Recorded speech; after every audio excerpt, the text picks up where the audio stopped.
Hello guys, welcome back to my channel. আজকে যে বইটা পড়ে শেষ করেছি সেটা হচ্ছে তুমি ফুল তুমিই ভুল বাই মেঘলা ইসলাম মিলি।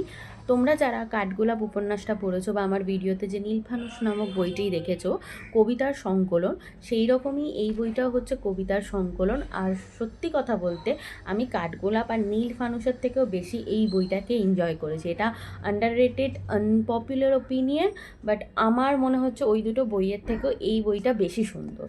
তো প্রথমেই এর শেষে একটা ছোট্ট করে কবিতা দেওয়া রয়েছে যেটা আমি পড়ে শোনাচ্ছি, দেন এখান থেকে আরও দুটো আমি তোমাদেরকে পড়ে শোনাবো। আমার যেগুলো মোস্ট, বলতে গেলে পুরো বইয়েরই প্রত্যেকটা কবিতা আমার মোস্ট ফেভারিট, একটা বাদে বাদ বাকি সব আমার ভালো লেগেছে। তো আমি এখান থেকে এটা পড়ে শোনাই। কষ্টগুলো একান্ত ব্যক্তিগত থাকুক, আমি না হয় হেসে যাব, নির্ঘুমে রাত কাটিয়ে দিলেও কল্পনাতে তোমায় পাবো। আর এর সাথে একটা বুকমার্কও ফ্রি দিয়েছে, এতেও যে লেখাটা রয়েছে সাংঘাতিক রকমের। যে নারীর চোখের চাহনিতে হাজারো পুরুষের ধ্বংস লেখা থাকে, সেই নারীও কোনো এক পুরুষের জন্য নিজেকে ধ্বংস করে দেয়। এই কথাটার মিনিং আমরা মেয়েরা বেশি করে বুঝতে পারবো ছেলেদের থেকে। প্রথমে এই বইটার সাথেই মিলিয়ে একটা রয়েছে, তুমি ফুল তুমি ভুল। তুমি ফুল হয়ে এসেছিলে, ভুল হয়ে থেকে গেছো আমার জীবনে। আমার মন বলে তুমি আমার জীবনে সবচেয়ে সুন্দর ফুল, তবে আমার মস্তিষ্ক বলে তোমার মায়ায় ডুবে যাওয়াই হচ্ছে আমার জীবনের সবচেয়ে বড় ভুল। আমার ভুলে ভরা জীবনে তুমি ফুল হতে এসেছিলে নাকি ভুল হতে এসেছিলে, আজও এ প্রশ্নের উত্তর আমি খুঁজে পাইনি।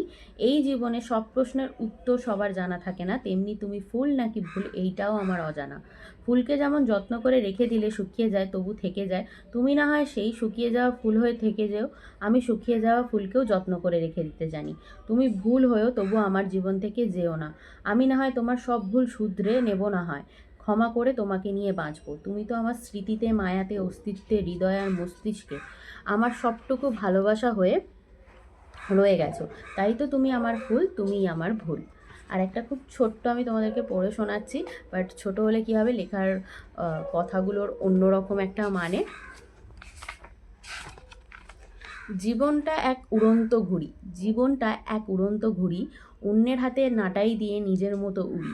সুতো কেটে গেলেই আবার নাটাইয়ের দোষ খুঁজি, অন্যের হাতে ছিল দেখেই সুতো কেটেছে বুঝি।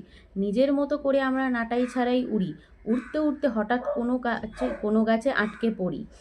সত্যি বোধহয় জীবনটা একটা সুতো কাটা ঘুড়ি, অন্যের হাতে নাটাই দিয়ে নিজের মতো উড়ি। তো এইরকম আরও অনেক সুন্দর সুন্দর কবিতার সংকলন রয়েছে, অবশ্যই তোমরা এই বইটা পারচেস করো। আমি মিশো থেকে পারচেস করেছি অরিজিনাল বুক, তার সাথে একটা বুকমার্ক ফ্রি। ভিডিওটা ভালো লাগলে অবশ্যই লাইক করে দিও। দেখা হচ্ছে নেক্সট ভিডিওতে।